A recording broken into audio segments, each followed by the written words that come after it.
Banner आगे बढ़ जाते हैं। आपके साथ मैं हूं मोनिका सिंह। आप देख रहे हैं हिंदी खबर। देश के करोड़ों किसानों का आज पीएम किसान सम्मान निधि योजना की 20वीं किश्त का इंतजार खत्म हो गया है। प्रधानमंत्री नरेंद्र मोदी पीएम किसान सम्मान योजना की 20वीं किश्त के 2,000 रुपए खातों में ट्रांसफर कर दिए गए हैं। 20वीं किश्त को लेकर कूपर मेमोरियल ऑडिटोरियम में कार्यक्रम का आयोजन किया गया, जिसमें सीएम धामी ने शिरकत की। कृषक संवाद कार्यक्रम को सीएम धामी ने संबोधित भी किया।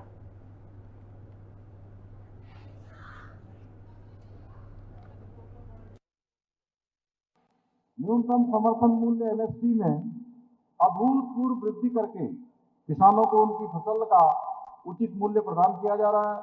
वहीं प्रधानमंत्री फसल बीमा योजना के माध्यम से किसानों को प्राकृतिक आपदाओं, फसल रोगों और कीटों से होने वाले नुकसान हेतु सुरक्षा प्रदान किया जा रहा है। इतना ही नहीं, मृदा स्वास्थ्य कार्ड योजना के द्वारा खेतों की मिट्टी की वैज्ञानिक जांच कर किसानों को पोषक तत्वों की कमी और आवश्यक उर्वरकों की जानकारी भी दी जा रही है, जिससे उपज की गुणवत्ता और भूमि की उर्वरता दोनों में सुधार हो रहा है। ऐसे अनेक योजनाएं। और उत्तराखंड में सड़क खुदाई के लिए नई नीति। अब सड़कें खोदने को 2 महीने का मिलेगा वक्त। लोक निर्माण विभाग जल्द नीति लाने वाला है। मसौदा तैयार, सीएम धामी के कैबिनेट में प्रस्ताव आएगा इसे लेकर। और नीति के दायरे में सभी निर्माण संबंधी विभाग जो हैं वो आएंगे।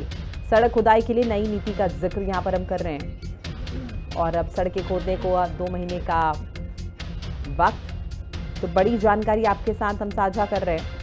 उत्तराखंड में सड़क खुदाई के लिए नई नीति। अब सड़कें खोदने को 2 महीने का वक्त मिलेगा। लोक निर्माण विभाग जल्द लाएगा ये नीति। मसौदा तैयार और सीएम धामी की कैबिनेट में ये प्रस्ताव आने वाला है। नीति के दायरे में सभी निर्माण संबंधी विभाग आएंगे। जो भी निर्माण संबंधी विभाग हैं वो इसके दायरे में आएंगे।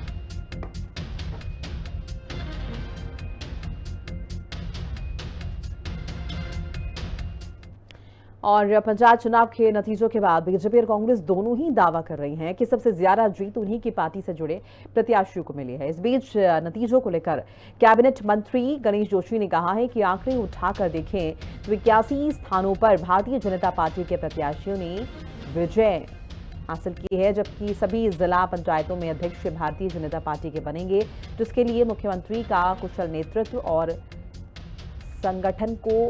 संगठन का नेतृत्व हासिल उन्होंने जिस तरीके से किया है, वही कांग्रेस के मात्र 38 लोगों ने विजय हासिल की है। और जो कई निर्दलीय हैं वो भी भारतीय जनता पार्टी के हैं।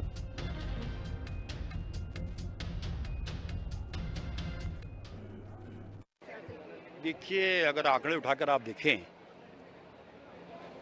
जहां 81 स्थानों पर भारतीय जनता पार्टी ने विजय हासिल की, हमारे समर्थित प्रत्याशियों ने, वहीं कांग्रेस के मात्र 38 लोगों ने विजय प्राप्त की है। और जो कई निर्दलीय हैं वो भी भारतीय जनता पार्टी के हैं।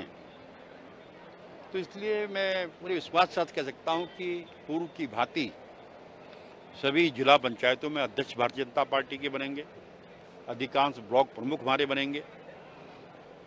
इसके लिए मैं माननीय मुख्यमंत्री जी का कुशल नेतृत्व, हमारे जी का संगठनात्मक नेतृत्व, इसी का प्रतिफल है कि आज भारतीय जनता पार्टी लगातार, चाहे नगर निगम के चुनाव हो, चाहे उपचुनाव हो, चाहे चुनाव हो, भारतीय जनता पार्टी लगातार जीतती जा रही है। त्रिस्तरीय पंचायत चुनाव का एक चरण पूरा होने के बाद अब सभी की नजरें जिला पंचायत अध्यक्ष और ब्लॉक प्रमुख पदों के चुनाव पर टिक गई है। इसे लेकर कांग्रेस के पूर्व प्रदेश अध्यक्ष और वर्तमान में विधायक प्रीतम सिंह ने कहा कि भ्रष्टाचार में आखंड डूबी हुई प्रदेश सरकार ने जिला पंचायत अध्यक्ष के चुनाव का अनैतिक आरक्षण कर कांग्रेस को रोकने का जो असफल प्रयास किया है, हम इसके खिलाफ नियमानुसार आपत्ति भी दर्ज करेंगे और अदालत में भी लड़ेंगे। उत्तराखंड राज्य के अंदर जिस दिन से पंचायतों के चुनाव की प्रक्रिया प्रारंभ हुई, उस दिन से चुनाव प्रक्रिया में सरकार द्वारा लगातार भ्रष्टाचार करते हुए आरक्षण से भी छेड़छाड़ करने का काम किया गया। और जब आरक्षण से छेड़छाड़ हुई तो उत्तराखंड के लोग न्यायालय में भी गए। न्यायालय में वाद विचाराधीन है और अब जिला पंचायत के अध्यक्षों का चुनाव होना है। और मैं समझता हूं कि अध्यक्षों का आरक्षण भी पूर्व में सरकार को कर देना चाहिए था, लेकिन सरकार को लग रहा है कि वो पंचायतों में चुनाव हार रही है, इसलिए जिला पंचायत अध्यक्ष का आरक्षण जो है जिस तरीके से सरकार ने करने का काम किया है वो भ्रष्टाचार उसमें स्पष्ट परिलक्षित होता है। बागेश्वर में 1.5 साल के बच्चे की मौत मामले में मुख्यमंत्री ने कुमाऊं मंडलायुक्त को जांच सौंपी है, तो वहीं स्वास्थ्य सचिव ने 4 डॉक्टर्स को तलब किया है। इस बीच कांग्रेस प्रदेश अध्यक्ष करण महरा सरकार पर हमलावर हैं। उनका कहना है कि डॉक्टर या अधिकारियों के ऊपर दोष डालकर अपने आप को बचा नहीं सकते। सबसे पहले तो मुख्यमंत्री और स्वास्थ्य मंत्री को इस्तीफा देना चाहिए।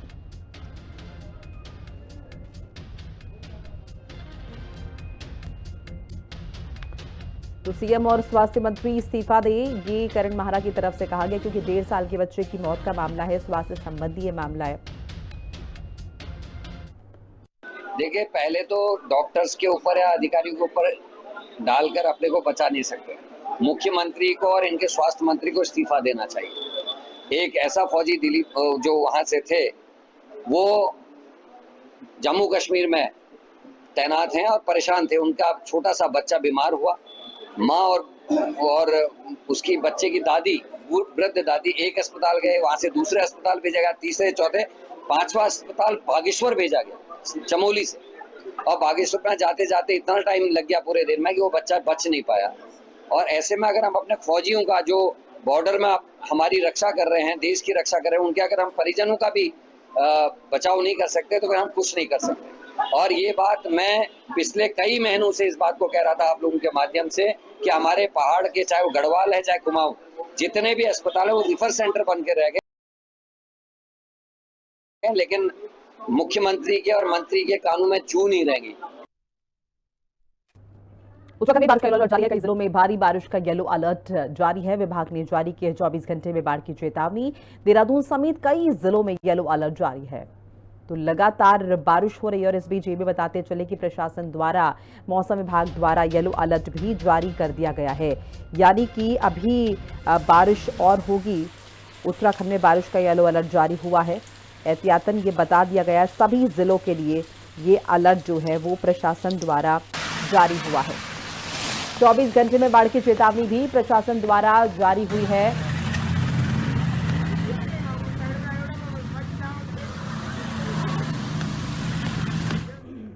और विकासनगर के पचवादून में लगातार बारिश हो रही है, जिससे यमुना और सहायक नदियों का जलस्तर बढ़ गया है।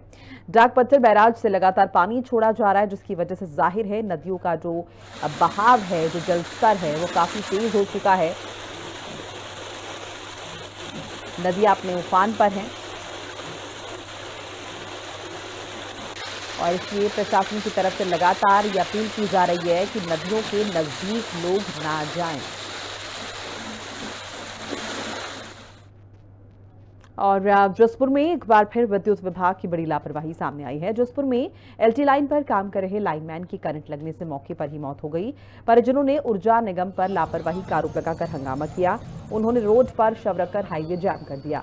मौके पर पहुंची जसपुर पूर्व विधायक डॉक्टर शैलेंद्र मोहन सिंघल के समक्ष एसडीओ सद्दाम अली ने फोन पर अधिकारियों से बातचीत कर परिजनों की मांगे पूरी करने का लिखित आश्वासन देकर जाम खुलवाया।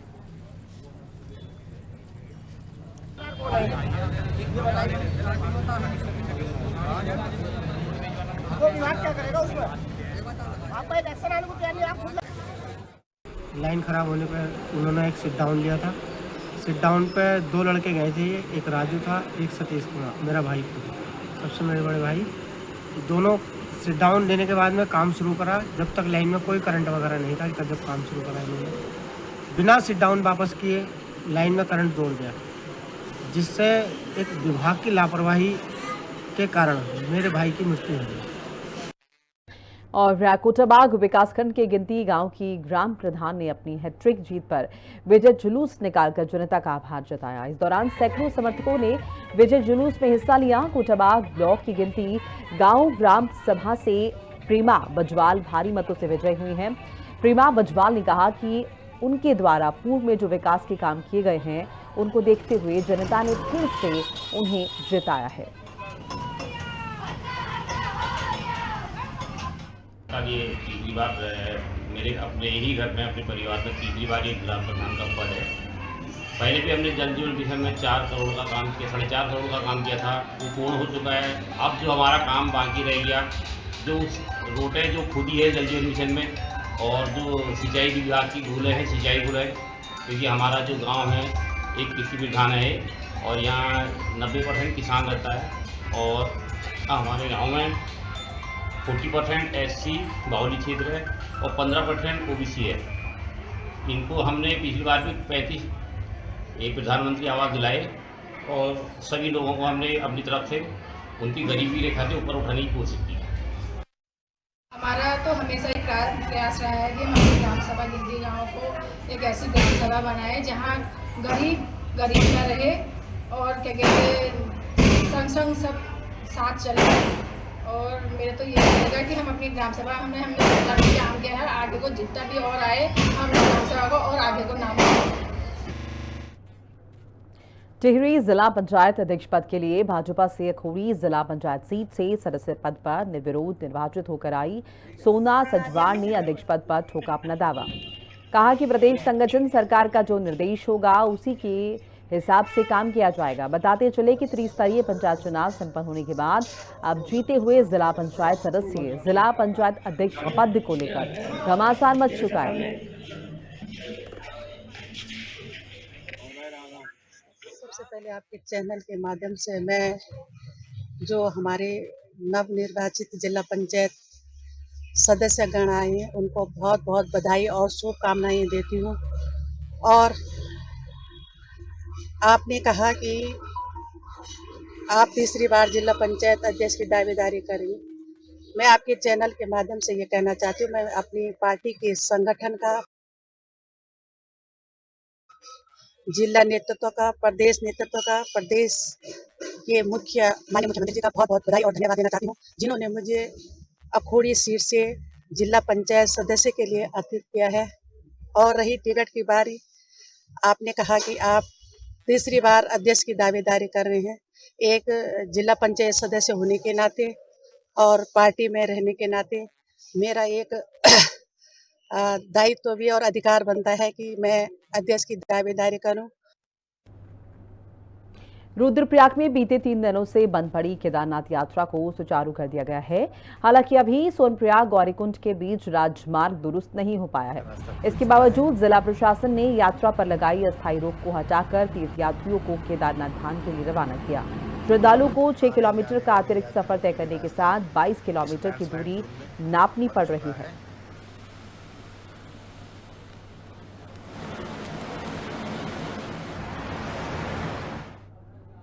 और कैची धाम से पर्यटकों की धारण क्षमता सर्वे शुरू। धार्मिक के निर्देश पर शुरू हुआ है धारण क्षमता सर्वे। मनसा देवी, चंडी देवी का भी आकलन होना है। प्रमुख धार्मिक स्थलों में भी गणना होनी है। तो कैची धाम से पर्यटकों की धारण क्षमता शुरू और धार्मिक के निर्देश पर ये सर्वे जो है वो शुरू। मनसा देवी हो, चंडी देवी, सभी का आकलन किया जाएगा। हरिद्वार में जिला प्रशासन अतिक्रमण को लेकर गंभीर है। मेला नियंत्रण भवन में प्रशासन के अधिकारियों ने व्यापार मंडल के साथ समन्वय बैठक की। इस दौरान व्यापारियों से दुकानों के बाहर पसरा स्थायी अतिक्रमण हटाने की मांग की गई। इस पर व्यापारियों ने कहा कि हरिद्वार के सुनियोजित विकास और कानून व्यवस्था के लिए व्यापार मंडल पूरी तरह सहयोग करेगा। हालांकि सरकारी जमीनों से भी अतिक्रमण हटाया जाना चाहिए। वहीं प्रशासनिक अधिकारी का कहना है कि जल्द अतिक्रमण के खिलाफ अभियान चलाया जाएगा, जिसमें बाजार के अलावा सार्वजनिक स्थानों और सरकारी जमीनों को भी अतिक्रमण मुक्त किया जाएगा।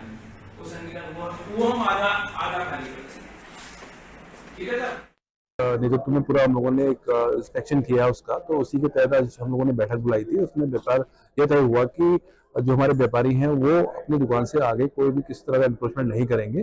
और दूसरा जो हमारा ये अस्थायी एनक्रोचमेंट है जो कि रोडीगोलवाला, भीमगौड़ा, पंदी, बैरागी कैंप में, इससे हम कल से प्रशासन इसको हटाने की कार्रवाई करेगा और आने वाले 10 दिन में इसको अतिक्रमण मुक्त करेगा। बैठक में ये भी आया कि टेम्परेरी कनेक्शन यूपीसीएल द्वारा दिए गए हैं, तो यूपीसीएल एक्शन को भी इसमें निर्देशित किया गया है कि वो 1 हफ्ते के अंदर वो ऐसे सारे जो अवैधानिक टेम्परेरी कनेक्शन है सबको हटा दिया जाएगा।